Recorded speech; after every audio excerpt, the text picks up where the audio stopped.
What up, peeps? We are back with another episode of Gross Pointe Bake. Yeah, this show is all about the numbers, man. We taking the opinions out of it, man. We want to know what movies made the most money, man. Who sold the most albums, who watched the most shows, or which show was watched most. We doing all of that, you know what I'm saying? Who's putting the butts in the seats, man? Who's putting the numbers up, man? All numbers. That's what we doing in here. So no opinions. It's not personal in here. It's not personal. We talking numbers, man. We going back to the land of music once again, man. I'm a big fan of rap groups.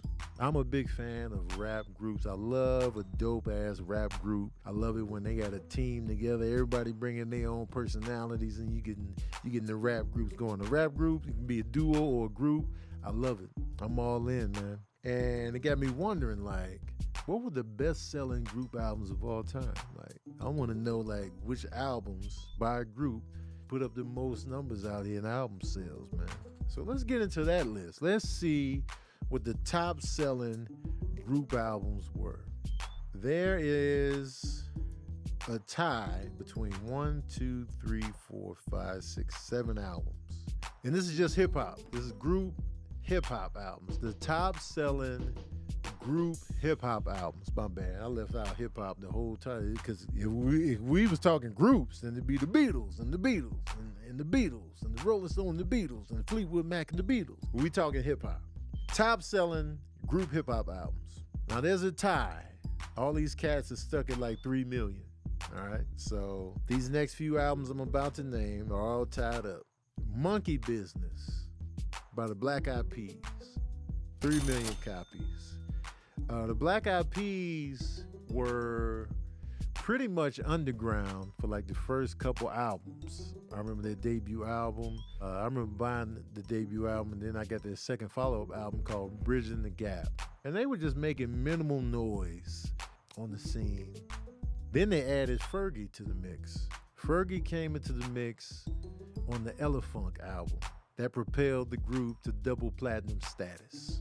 And then they followed that album up with Monkey Business. And that was their best-selling album to date. For me personally, I liked them before they added Fergie. I liked them more before they added Fergie. But Fergie was clearly a good addition for the group because they started selling more. And they kind of changed their whole sound once she joined the group, which benefited them. It worked out for them. Hey, man, get your money. Get your album sales up. Do what you got to do. And so, but Monkey Business is their top-selling album, tied in this 7-way tie. Raising Hell by Run DMC, triple platinum, 3 million. Run DMC, we all know they are legendary in the hip-hop game, legendary rap group. So many iconic moments with Run DMC. They are the hip-hop blueprint of success, selling, imagery, having an image, having that presence. And Run DMC is, you don't talk the history of hip hop without talking about not necessarily Raising Hell, but without talking about Run DMC. And Run DMC's Raising Hell album is their best-selling album. And it's at, 3 million sold. Also tied, Black Sunday by Cypress Hill. Cypress Hill's Black Sunday album, 3 million sold, is a groundbreaking album. Cypress Hill came in and smacked everybody up in the industry with their signature sound. B Real's voice mixed with Sin Dog's vocals and DJ Muggs on the production. Cypress Hill came in with a totally dope sound that really just, crossed genres, and people from outside of hip hop was able to gravitate towards Cypress Hill and that whole sound and that whole movement. Black Sunday turned out to be their best-selling album in their discography, and it's at 3 million. Shout out to Cypress Hill. Also up in this tie, Beastie Boys, Hello Nasty. Hello Nasty, 3 million sold. Hello Nasty, that's that album where they're in the sardine can, and I didn't really rotate this album, but I knew, the Beastie Boys. Beastie Boys have always made noise sonically. And they always been out here doing their thing and also moving units. And Hello Nasty is one of the albums that did just that. Also on the list is Beastie Boys again with Ill Communication. Ill Communication also sold 3 million copies. Is out here tied in this 7-way tie, and the Beastie Boys was doing it again. The Beastie Boys were pretty consistent in moving those units and, always changing their sound up and, taking risks and, doing all this thing. I feel like they further distanced themselves from that hardcore hip-hop sound as some of their albums, as they went forward in their career. Because I don't really hear a lot of people in the hip-hop community be like, yo, that Beastie Boys album, man, that new Beastie Boys. I feel like their sound really went into a different genre, even though, they are hip-hop cats, but I feel like their sound just tapped into a different vein that wasn't necessarily hip-hop like that. So we got Ill Communication, Hello Nasty, both by the Beastie Boys, tied at 3 million. Enter the Wu-Tang, 36 Chambers, also tied at 3 million. Enter the Wu-Tang, 36 Chambers is one of the best albums ever made, in my opinion, in any genre. If I had to make a list of my favorite albums of all time, Enter the Wu-Tang, 36 Chambers ranks high on my list. Tough with a bullet. It's a phenomenal album. It was a slow burn. It was an organic build. It gave us something we had never seen before in hip hop, sonically, visually, and it created so many stars from this one group. And it was a massive group, no skips. Wu-Tang Clan is somebody you never forget when you first heard them. It was just like, yo, who is this? I remember I was getting in LaRone's car, and I was just like, who the hell is this? I'm all in. And I was all in ever since. And I'm glad they up in this list. So they tied at 3 million as well. And NWA, Straight Outta Compton, 3 million as well. Straight Outta Compton, we all know what NWA is. Legendary rap group, legendary song, legendary album. And NWA is another group that has so many stars within one group, and they took the world by storm. Snatched up everybody by the neck and gave us a completely different sound, completely different visuals, and it was just like, yo, it was in your face, it was hard hitting, and we was just like, God damn, man, rap has changed. Rap has changed when NWA hit the scene. Straight Outta Compton, man, 3 million. All right, now we moving on up. We moving on up in the game. There's some weird things going on between the lists that I read and the RIAA Association, which is the association that certifies albums, whether they go to platinum or whatever.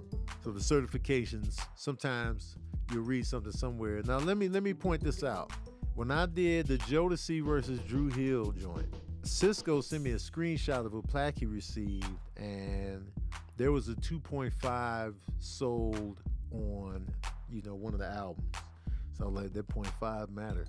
So I'm just wondering, I'm like, yo, is the RIAA really updating their list? Are they really just making sure everything is on the up and up? Because there's an entry on this list that's just like, I'm getting two conflicting numbers about, so I'm not sure if it's updated. But anyway, moving forward. There's a tie at 4 million. Creeping on the Come Up by Bone Thugs and Harmony. 4 million copies sold. Creeping on the Come Up is the EP from Bone Thugs and Harmony when they got with Ruthless Records. Came in, this was another moment where they come out of nowhere, they come out of left field with a totally new sound. It was a look and sound that we hadn't heard before. Thuggish Ruggish Bone, For the Love of Money. People were all in. They were like, yo, man, these Bone cats coming out of Cleveland, rocking with Eazy-E, man, what's going on? What is this? Everybody wanted in on it. And Creeping on the Come Up was one of those groundbreaking albums that really shifted things in the culture. And that reflected in the sales, man. 4 million, that ain't no slouch right there. Shout out to Bone Thugs. Tied at 4 million is Stank On Ya by Outkast. Outkast, Stank On Ya. 4 million sold. Now think about Outkast, man. One thing I appreciate about Outkast, and I think it's dope, is that each album was climbing in sales for Outkast. Like, Southern Playalistic came out, and then, AT Aliens, Aquemini. Stank On Ya came in, and it was just like, that was another album where it was just like, yo, we ain't heard nothing like this before. Stank On Ya took a real hard switch from Aquemini, and it was just like, sonically, I wasn't ready for Stank On Ya when I first heard it, especially based on I'm Sorry Miss Jackson. I was just like, all right, man, let's get it. I thought it was going to be more in the vein of Aquemini, and once I heard Stank On Ya, I was just like, yo, I ain't never heard nothing like this before in the game of hip-hop. So many different sounds was on this album. It was just crazy. And then, you know, that reflected in the sales as well. It was just like, yo, Outkast is out here with the critical acclaim and the sales to back it up. Outkast is doing a goddamn thing, and Stinkonia's right here. Now we moving into the 5 million territory. Okay, and we got a 3-way tie at 5 million, even though one of these albums has an asterisk by it. And the asterisk is here. East 1999 Eternal by Bone Thugs and Harmony. A lot of different sources have this album listed at 5 million sold. According to RIAA, though, it's at 4 million. But I keep seeing 5 million on other lists. And it's not, I don't go by Wikipedia, because Wikipedia, people be lying on there. So I'm going by these other lists. And a lot of other lists have 5 or 5.1 for Bone Thugs and Harmony, East 1999 Eternal. So I don't know if it's at 4 million or 5 million. I don't know. I would have to ask the members of the group, did you get your certification for the 5 million? Let me know. You know, I don't think any of the Bone Thugs cats follow me like that, so I don't know for sure. So I'm thinking it's at 5. East 1999 Eternal, the build-up from the EP Creeping on the Come Up bled into this album on the back of First of the Month and the Crossroads. You had to get this out. You had to get in on it. You had to dig into it. People did just that. The album sold like hotcakes, and it remains one of the best-selling hip-hop albums of all time, solo or group. So Bone Thugs and Harmony, yet again, 5 million sold. Also tied at 5 million, over 5 million actually. I know if you look at lists, it's gonna say that it's in the diamond range, but it's really not. Outkast, the Speaker Box / Love Below. The reason that it's down here in the 5 million plus range is because it's a double album. It's a double album, so the certification doubles. Even though it's stated at 10 million, 11, it's stated at 11 million on RIAA, which would put it at 5.5 million sold. So actually, it's probably higher than this next entry. But since it's a double album, you know, it actually sold 5.5 million copies. And then, you know, they double it for the certification. So Speaker Box, Love Below, Outkast yet again, 5.5. So it's actually ranks higher than this next entry, which is also in the 5 million range. Very Necessary by Salt and Pepper. Salt and Pepper's Very Necessary, 5 million sold. Definitely one of the hardest and best-selling rap albums from a female group.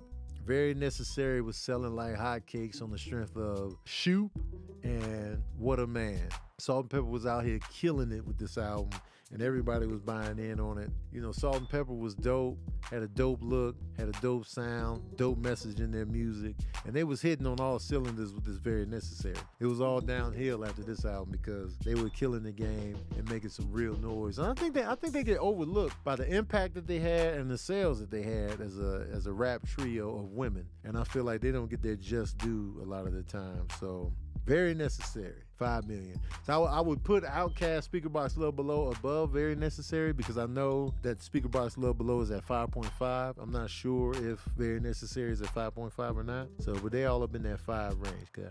Next up, in the number 2 spot, Fugees, The Score. Fugees, The Score is at 7 million.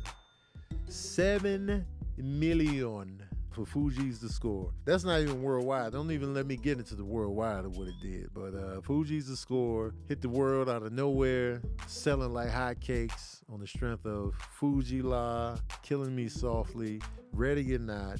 We Want It All In, man. Especially compared to their first album, which sold peanuts compared to what this album was able to do. It's certified as 7 million sold. Everybody was in on it. I remember buying this the day it came out, and I was just like, yo, this album is fire. It still holds up to this day. And then it birthed the success of Wyclef's solo success and Lauryn Hill's monstrous solo success. So Fugees, The Score, 7 million, number 2. And number one. It's in diamond territory, right at 10 million. 10 million is diamond territory. Beastie Boys, License to Ill. License to Ill is the best-selling rap album from a group.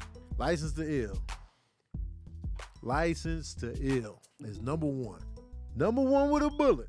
Now, if you look at other lists, it's gonna have Outkast as number one. But like I said, they do the double certification on double albums. So it's the Beastie Boys, man. Beastie Boys, 10 million sold, Licensed to Ill. We all know Beastie Boys had a signature sound, whether you feel it or not. Licensed to Ill is a good album, man. They got some fire tracks on there. I don't care what y'all talking about in the chat right now, but Licensed to Ill got some fire on there. It was an iconic sound.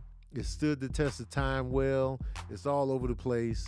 And License to Ill was one of those albums that just kept moving units. It is the number one album from a rap group.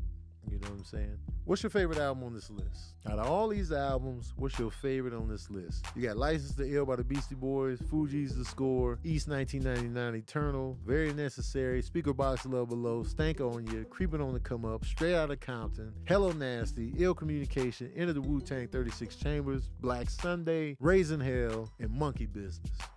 I know my answer. My favorite on this list, Enter the Wu-Tang 36 Chambers. That's my favorite on this list. If I had to re-rank this list, that's a whole nother video right there. If I had to re-rank this list and rank it to my personal enjoyment, that's a whole different list right here. But Enter the Wu-Tang 36 Chambers is my favorite on this list. And then it'll probably go to The Score, and then Outkast, and then, go from there. Straight Outta Compton is going to be high on there too. But let me know y'all favorite on this list, man. I want to know. Let me know in the comment section below. And also let me know who you thought was going to be number one. Let me know in the comment section below. I'm always taking ideas for more lists to make. Remember, it's not opinion-based. We're all doing the numbers here at Gross Pointe Bake, man. We get enough opinions all day, every day. We want to know the numbers sometime. And I'm always open to ideas, so let me know in the comment section below. Don't forget to like, share, and subscribe. And as usual, we out here.